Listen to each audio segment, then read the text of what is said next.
Hello everyone. सो जैसा कि हम सबको पता ही है दैट बहुत सारे बच्चे जो है वो परेशान है इस चीज को लेके कि पेपर लीक हुआ है सीएसआईआर का। ठीक है। एंड बहुत सारे मतलब हम सब ये डिमांड कर रहे हैं कि री एग्जाम होना चाहिए। सो देखिए, पेपर लीक तो हुआ है, चिटिंग तो हुई है। ऐसा तो है नहीं है, जैसे कि अभी सीएसआईआर को के नोटिस में जब ये बात लाई गई थी, तो सीएसआईआर ने आपका ये नोटिस डाल नोटिफिकेशन बोल सकते हो, या फिर जो अपनी इसमें इन्होंने वेबसाइट में ये चीज डाल दी थी कि ये जो इंसिडेंट है पेपर लीक का, जो मेंशन किया गया है, दैट इज नॉट करेक्ट। ठीक है। और ये जो ये भी बोला गया है कि जो पुलिस है उसने ये अपील किया है बच्चों के साथ कि वो इन सब चीजों में ना पड़े एंड मिसलेड ना हो और अपने एग्जामिनेशन पे ध्यान दें। देखिए, पहली बात ये है, बिना किसी रूट कॉज के कोई भी चीज उठती नहीं है। ठीक है। कुछ ना कुछ हुआ है, कुछ ना कुछ फिशी हुआ है, चीटिंग हुआ है, पेपर लीक हुआ है। इसी वजह से आप देख सकते हैं कि बहुत सारे न्यूज़पेपर ने ये जो न्यूज़ है वो कवर किया है। ठीक है। अगर हम न्यूज़पेपर्स की बात करें तो आप ये देख सकते हैं, यहाँ पे भी ये चीज आपकी न्यूज में आई थी कि कुछ वहां पे जो कैंडिडेट्स थे, पेपर देने आए थे, उनसे पूछताछ हुई थी। और पूछताछ वो ऐसे ही नहीं करेंगे, उनके नोटिस में कोई ना कोई चीज आई है, इसलिए ये हुआ है। एंड उसमें भी वो बच्चों ने बोला है कि हाँ, चिटिंग हुई है। ठीक है।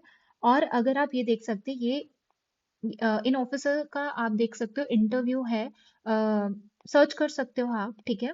तो इन्होंने ये चीज बोली थी कि इनको न्यूज आया था, मतलब कि इनको कहीं से पता चला था, इनके नोटिस में चीज आई थी कि वहां पे चीटिंग हो रही है और एक सर्वर का सेटअप तैयार किया हुआ है वहां पे।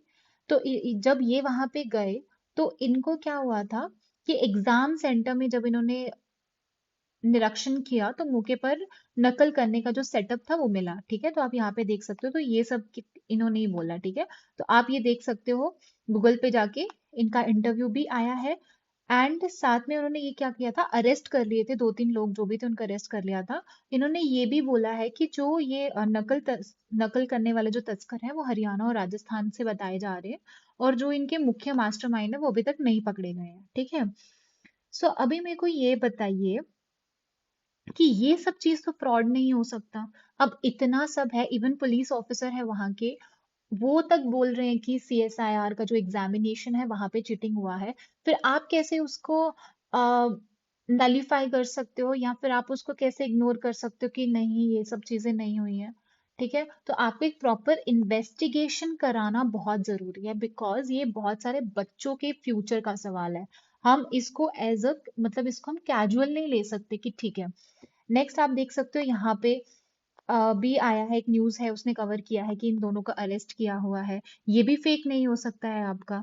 नेक्स्ट अगर आप देखोगे कि एक और चीज थी कि ये वाले न्यूज़पेपर ने कवर किया था, इसमें बताया गया है कि जो सेंटर है वो अंकित नाम का कोई है जो भी चला रहा है उसको। ठीक है।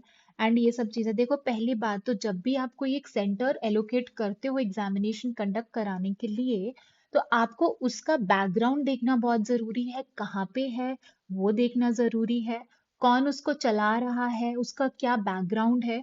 आप ऐसे भी किसी लोकल सेंटर को ये कंडक्ट कराने के लिए नहीं देख सकते, बिकॉज ये बच्चों के फ्यूचर का सवाल होता है यार।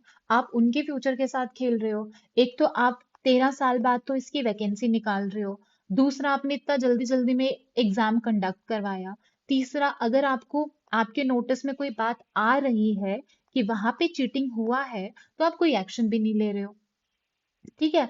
और अगर इसी प्रोसेस से आपको लेना है, सिलेक्शन हो रहा है इसी करप्ट प्रैक्टिसेस से, तो फिर आप तो एक काम करिए ना, एग्जाम ही कंडक्ट मत कराइए, डायरेक्ट आप पैसे वैसे लीजिए और सीधा पोस्ट दे दीजिए उनको।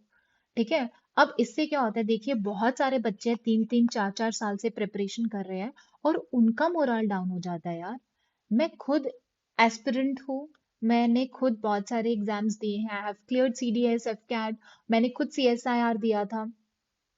और उसके बाद मेरा खुद का मोरल डाउन हो गया ये सब चीजें देख के, बिकॉज क्या होता है ना कि एक कैंडिडेट है, एक एस्पिरेंट है, उसके ऊपर बहुत सारी चीजों का प्रेशर रहता है। ठीक है। बहुत सारे फैमिली प्रेशर है, फाइनेंशियली प्रेशर होता है, फिर उसके बाद उनके करियर का प्रेशर होता है। और इतना मेहनत करने के बाद भी, इतना टाइम देने के बाद भी, it is just a wastage of your energy, फिर आपकी एनर्जी वेस्ट होती है, आप फिर क्या करते हो ना, अपने आप को ही कोसना स्टार्ट कर देते हो कि यार मेरे में ही कोई गलती होगी, ठीक है। अब आप खुद सोचिए, अगर एक बच्चा है जो 230 मार्क्स या 240 से इवन 210 मार्क्स भी ला रहा है ना अपनी मेहनत से, और एक बच्चा है जो 300 तक चला गया है बिना किसी मेहनत के, तो कितना ज्यादा गैप है यार। अगर आप बिना इस चीज को नोटिस किए 300 वाला बच्चा ले रहे हो, 315 वाला बच्चा ले रहे हो, ठीक है, तो ये तो बहुत इनजस्टिस हो गया। एंड मैं ये नहीं बोल रही हूँ कि कोई 280 मेहनत से या 290 मेहनत से नहीं ले सकता, ऑब्वियसली होंगे कुछ ना कुछ बच्चे होंगे, बट उनके लिए भी फिर इनजस्टिस हो गया ना। अब उन्होंने भी तो इतना मेहनत करके किया। सी वन मोर थिंग, जैसे कि स्टेज वन में अगर आपका चीटिंग हुआ है, तो क्या गारंटी है स्टेज टू में चीटिंग नहीं होगा आपका। स्टेज टू तो आपका ऑफलाइन होगा, वहां तो और चांसेस होंगे इसके चीटिंग होने के, ठीक है। और साथ में क्या होता है ना कि अगर आपका स्टेज वन में 250 मार्क्स वाला भी उन्होंने बच्चा लिया और 300 वाला भी लिया, तो आप देख रहे हो एक बच्चा है जिसने शायद 250 अपनी मेहनत से लिया और एक बच्चा है शायद जिसने चीटिंग से 300 लिया है। तो 250 और इसमें 50 मार्क्स का मार्जिन है, ठीक है, डिफरेंस इनका 50 मार्क्स का है। तो अब सोचो कि अगर आप डिस्क्रिप्टिव में जाओगे तो तुम तो पहले ही 50 मार्क्स आगे हो यार उस बच्चे से, और आपको इस मार्क्स को, इस जो मार्क है इसको बीट करना बहुत मुश्किल हो जाएगा। यार आप इतना एज नहीं ले सकते, 50 50 60 60 मार्क्स का एज नहीं ले सकते एक बच्चे से, ठीक है। और ऐसे कितने सारे सेंटर्स होंगे जहां पे ऐसा चीटिंग हुआ होगा। अभी तो कुछ ही सेंटर्स आए हैं नोटिस में, ऐसे पता नहीं कितने लोकल सेंटर्स है जिनको एग्जाम कंडक्ट कराने के लिए बोला है। इवन एक गेस्ट हाउस है, उसको, उसके नीचे एक सेंटर है, ठीक है, वहां अपने सेंटर बना दिया है। आप कैसे ऐसे लोकल सेंटर्स दे सकते हो एग्जाम के लिए। ये तो बच्चों के लिए बहुत बहुत ज्यादा इनजस्टिस है। एंड यूथ है ना जो हमारा, बहुत पावर है, तो उस पावर का यूटिलाइज करो, अच्छे से यूटिलाइजेशन करो, इसके अगेंस्ट बात करो, री एग्जाम के लिए बोलो। री एग्जाम होना ही चाहिए, और ऐसा नहीं है that it is not possible, ठीक है। अगर ये भी बात आती है कि ठीक है यार it's wastage of resources and all that, but उससे भी ज्यादा ये है कि ये wastage of serious candidates energy, ठीक है। बच्चों का जो एनर्जी है, बच्चों का जो वर्क, हार्ड वर्क है, उसका भी तो वेस्टेज हुआ है ना। तो आपके रिसोर्सेज का वेस्टेज हो तो आपकी भी गलती है ना, तो आपको सिक्योरिटी पे ध्यान देना चाहिए था। आपको पहले से ही पता होना चाहिए था कि कैसे कंडक्ट करवाना है एग्जाम। एक तो आप इतने सालों बाद आपने वैकेंसीज लाई उसकी, उसमें भी अगर आप ऐसे सब चीजें कर रहे हो तो इट्स नॉट फेयर, ठीक है।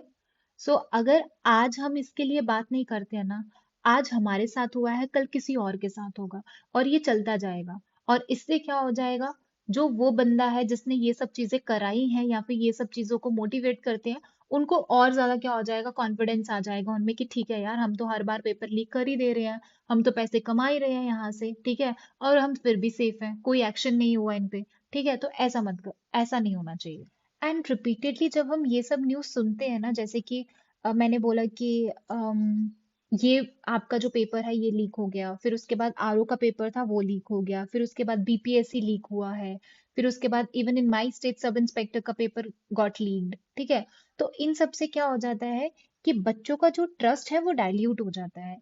अब सोचो सीएसआईआर इतना बड़ा ऑर्गेनाइजेशन है, अगर वही उसी का पेपर अगर लीक हो रहा है, तो फिर आप देखिए कहाँ ऑथेंटिसिटी रह जाती है, इनकी क्रेडिबिलिटी कहाँ गई फिर।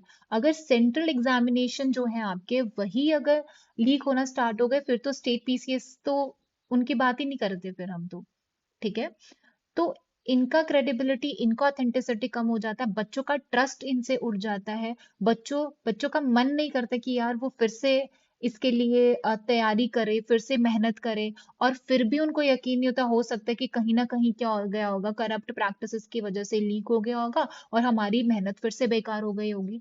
और पहले हमसे पहले भी बहुत सारे बच्चे हैं जिन्होंने इस चीज के लिए सफर किया है। और अभी बात कर रहे हैं हम री एग्जाम की। देखिए री एग्जाम करना इसीलिए इम्पोर्टेंट है ताकि क्या हो जाए, फेयर मैनर में इसका सिलेक्शन होना चाहिए। उस टाइम पे चाहे आपका सिलेक्शन हो ना हो, that is secondary thing, but आपके माइंड में, दिल में एक सेटिस्फेक्शन रहेगा कि यार ये फेयर मैनर में था, मेरी प्रेपरेशन में कोई कमी होगी या मैंने अच्छा परफॉर्म किया तो आपका सिलेक्शन हो जाएगा, तो वो सेटिस्फेक्शन रहेगा। सो इसीलिए ये री एग्जाम कराना बहुत इंपॉर्टेंट है। एक और चीज के लिए क्यों इंपॉर्टेंट है, देखो ये ना एक ट्रेंड बना दिया इन्होंने पेपर लीक होने का। हम हर दूसरी न्यूज में, जब मतलब जो भी पेपर कंडक्ट करा रहे हैं, हर दूसरे पेपर में क्या हो रही है, चिटिंग हो रही है, पेपर लीक हो रहा है। आरओ का पेपर लीक कर दिया गया। Even in my state sub inspector का एग्जाम था, इट गॉट लीक्ड, ठीक है, 2 बार हो गया, 2 बार रिकंडक्ट कराया गया, एंड थर्ड टाइम जब रिकंडक्ट कराया गया था, कंप्यूटर बेस्ड कराया गया, देन फेयर मैनर में हो गया। तो ऐसा नहीं है कि ये री एग्जाम नहीं हो सकता है, बिल्कुल हो सकता है। बट अगर हम सारे बच्चे मिलके इसके बारे में इसके अगेंस्ट बात करेंगे, ठीक है, अगर ये चीज गलत हुई है तो हुई है, हमें इसके लिए स्टैंड लेना बहुत जरूरी है। Because education is not just कि आपने प्रिपेयर किया and you'll get a job. Standing against anything wrong is also a part of education, ठीक है। और और यार देखो, अगर आपको इस प्रोसेस से जो ये चल रहा है, अगर आप कोई भी करप्ट प्रैक्टिसेस से you are getting into a job ना, तो जॉब के बाद क्या करोगे, तुम वही सब चीजें करोगे फिर। तुम क्या एक्सपेक्ट करते हो, तुम कैसे एक्सपेक्ट करते हो कि हमारा एडमिनिस्ट्रेशन अच्छे से चलेगा, ठीक है, तो ऐसे तो चल नहीं सकता। So as a responsible citizen, as a responsible candidate, as a responsible aspirant, ये हमारी ड्यूटी है कि हम इसके खिलाफ बोले, इसके खिलाफ कुछ एक्शन ले। आप क्या कर सकते हो, ईमेल कर सकते हो सीएसआईआर को, आप ट्वीट कर सकते हो, प्राइम मिनिस्टर को ट्वीट कर सकते हो, अमित शाह है, सीएसआईआर है, जो भी है उन सबको ट्वीट करिए, ठीक है।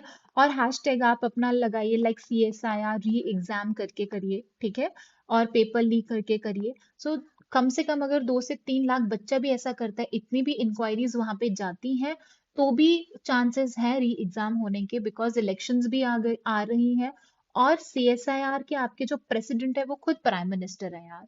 तो एटलीस्ट पता है क्या करो, क्या होगा क्या नहीं होगा वो बात की बात है, बट अभी अगर एफर्ट्स नहीं लगाए इस चीज के लिए, अगर इस चीज के खिलाफ आप नहीं बोलोगे, तो रिजल्ट भी आपको नहीं मिलेगा।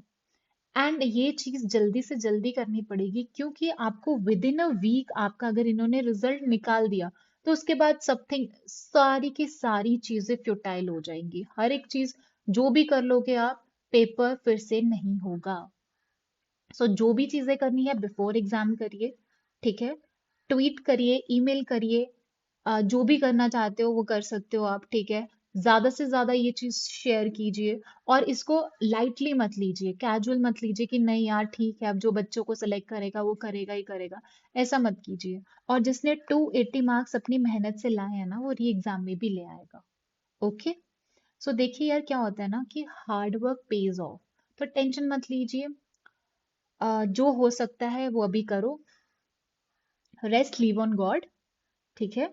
So all the very best. Thank you so much.